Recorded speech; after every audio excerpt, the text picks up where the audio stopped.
So আজকের এই ভিডিওটাতে আমি হচ্ছে গিয়ে এগ্রির বায়োলজি কিভাবে প্রিপারেশন নিবা সে বিষয়ে আলোচনা করব। তোমাদের মধ্যে যারা মেডিকেল প্রিপারেশন নিয়েছিলা, সো তাদের অনেকেরই হচ্ছে গিয়ে বায়োলজি অনেক ডিপলি পড়া থাকে।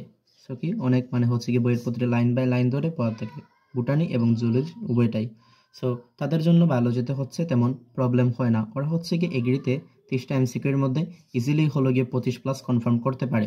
25+ কনফার্ম করা ওদের কোনো ব্যাপারই না ওদের কাছে। সো যারা হচ্ছে গিয়ে ইঞ্জিনিয়ারিং প্রিপারেশন নিছিলা, ওদের জন্য হচ্ছে গিয়ে এক্ষেত্রে কিছু সমস্যা ফেস করতে হয়। সো ওদের ক্ষেত্রে আমি বলবো ওদের প্রথম কাজই হচ্ছে প্রশ্ন ব্যাংকটা, অর্থাৎ হচ্ছে গিয়ে কৃষি এগ্রি ক্লাস্টারের এ পর্যন্ত যেগুলো প্রশ্ন আসছিল বায়োলজি থেকে, সেগুলো হচ্ছে গিয়ে মানে কোয়েকশন ব্যাংকটা ভালো করে একবার পড়ে ফেলা। শুধু পড়ে ফেলা নয়, যখন তুমি একটা প্রশ্ন পড়বে তখন সেই প্রশ্ন যদি কনফিউশন আসে তাহলে হচ্ছে গিয়ে সেই বইটা খুলবে, বইয়ের পেজ নাম খুলবে এবং সেই পেজ রিলেটেড হচ্ছে গিয়ে বাকি যেগুলা বিষয় আছে ওই বিষয়াদি সবগুলা একসাথে দেখে ফেলবা। তাহলে কি হবে, তোমার ওই জিনিসটা হচ্ছে কি একসাথে রিভাইজ দেওয়া হয়ে যাবে। তো এভাবে তুমি হচ্ছে গিয়ে যারা ইঞ্জিনিয়ারিং আসো ওদের হচ্ছে গিয়ে বায়োলজি প্রিপারেশনটা হয়ে যাবে।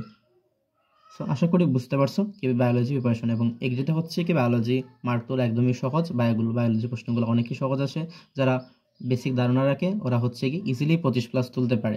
আর এবং এগ্রিতে হচ্ছে গিয়ে 25+ অবশ্যই একটা, 30-এর মধ্যে 25+ অবশ্যই একটা ভালো নাম্বার। সো আশা করি তোমরা বায়োলজি প্রিপারেশন অনেকেই হয়তো নিছো, অনেকেই হয়তো নাও নাই। সো অবশ্যই শুরু করে দিবা প্রিপারেশন, যেহেতু এগ্রি হচ্ছে গিয়ে এবারের পরীক্ষা এপ্রিলে হয়ে যাবে। সো তোমাদের প্রিপারেশনটা এখনই নিতে নেওয়া শুরু করতে হবে। আর পাশাপাশি যারা বিভিন্ন ভার্সিটিতে পরীক্ষা দিবা তারাও তো হচ্ছে গিয়ে ভালো করে পড়বা। সো ঠিক আছে, তোমাদের জন্য best of luck, good bye.